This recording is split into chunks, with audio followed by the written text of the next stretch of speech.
paling hebat ketika iman orang naik karasa ngeunahna ibadah, karasa ngeunahna ibadah. Lamun Kangjeng Nabi nyaritakeun wa qurratu aini fi sholat, sholat teh nikmat kadel Allahna.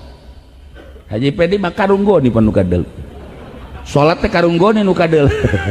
Ya Allah ya Rabb. Para jamaah kaum muslimin wal muslimat rahimakumullah, Kangjeng Nabi umi teh artina teu nulis teu maca. Sebab Kangjeng Nabi lamun nulis besi dianggap Quran buatan Kangjeng Nabi, lamun Kangjeng Nabi maca besi Quran dianggap rangkaian Kangjeng Nabi. Umi teh lain bodoh, teu nulis teu maca.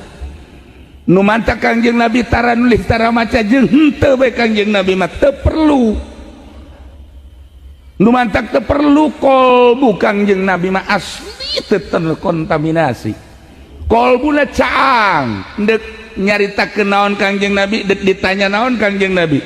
Urusan politik, ulah ning politik di zaman Kangjeng Nabi. Politik Kangjeng Nabi Isa kumaha, di zaman Kangjeng Nabi Musa kumaha, zaman Kangjeng Nabi Ibrahim kumaha. Politik di zaman Kangjeng Nabi Adam alaihissalam, Kangjeng Nabi Nuh.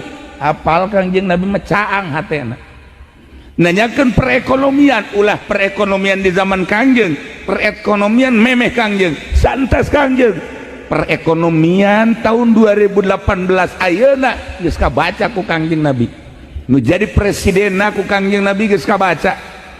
Di Indonesia bakal merdeka, presiden pertama Bung Karno, kedua, ketiga, keempat, dan selanjutnya presiden nu bakal ayeuna ku Kangjeng Nabi geus kanyahoan, dibere nyaho wali Allah mah.